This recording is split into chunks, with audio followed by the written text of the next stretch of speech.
नमस्कार दोस्तों, स्वागत है आप सभी का आध्यात्मिक कहानियों की दुनिया में। आज की कहानी ऐसी कहानी है जो बताती है कि बाहरी रंग रूप नहीं बल्कि ज्ञान ही मनुष्य का असली आभूषण है। कहानी है ऋषि अष्टावक्र और राजा जनक के संवाद की, जिससे राजा को आत्मज्ञान की प्राप्ति हुई। बात उस समय की है जब मिथिला के राजा जनक अपनी बुद्धिमानी के लिए प्रसिद्ध थे। उनके दरबार में बड़े बड़े ज्ञानी ऋषि मुनि सभी जाकर शास्त्रार्थ किया करते थे। इस बीच एक दिन एक बालक ऋषि अष्टावक्र राजा जनक की सभा में पहुँचे। अष्टावक्र का शरीर 8 जगह से टेढ़ा मेढ़ा था, इसलिए उनका नाम अष्टावक्र पड़ा। जब वह जनक की सभा में आए तो उनको देखकर सभा में बैठे सभी लोगों के साथ साथ जो विद्वान लोग बैठे हुए थे वे भी हंसने लगे। उनको हंसते हुए देखकर अष्टावक्र ने मन ही मन सोचा कि ये कैसे विद्वान है जिनको सिर्फ शरीर नजर आता है, आत्मा नजर नहीं आती। ये तो मोचियों की सभा है जहाँ चमड़े का सौदा होता है। तो सबके साथ साथ अष्टावक्र भी जोर जोर से हंसने लगे। राजा जनक ने अष्टावक्र से उनके हंसने का कारण पूछा तो अष्टावक्र बोले, मैं तो यहाँ ज्ञानी पुरुषों की सभा देखने आया था, लेकिन यहाँ तो चमड़े के व्यापारियों की भीड़ लगी है। उनकी बात सुनकर सभा में सन्नाटा छा गया। तब राजा जनक ने उनसे शास्त्रार्थ करने का आग्रह किया। शास्त्रार्थ के वक्त अष्टावक्र का ज्ञान देखकर राजा जनक बड़े प्रभावित हुए और उन्हें अपना गुरु मान लिया।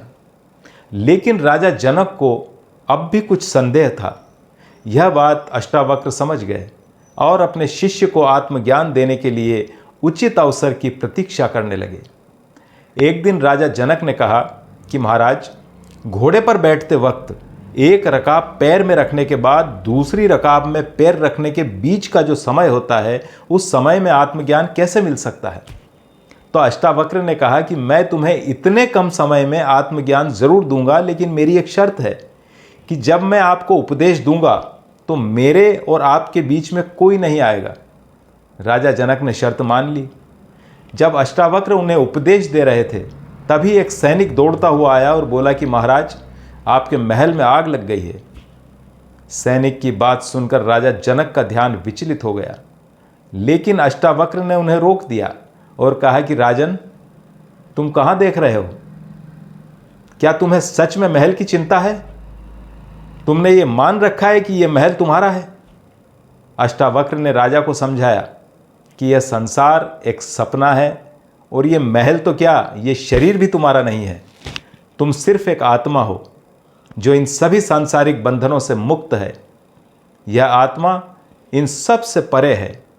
यह सुनकर राजा जनक को तुरंत ही आत्मज्ञान की अनुभूति हो गई और वह बोले, क्षमा करें गुरुदेव, आपकी कृपा से मैं समझ गया कि ये शरीर, ये महल, ये राज्य सब क्षणभंगुर है। असली सत्य तो आत्मा का ज्ञान ही है। तो मित्रों, देखा आपने कैसे एक बालक ऋषि ने अपने ज्ञान से एक महान राजा की आंखें खोल दी। इस कहानी से हमें ये शिक्षा मिलती है कि हमें बाहरी रंग रूप के बजाय ज्ञान का आदर करना चाहिए और जीवन के असली सत्य को जानने का प्रयास करना चाहिए।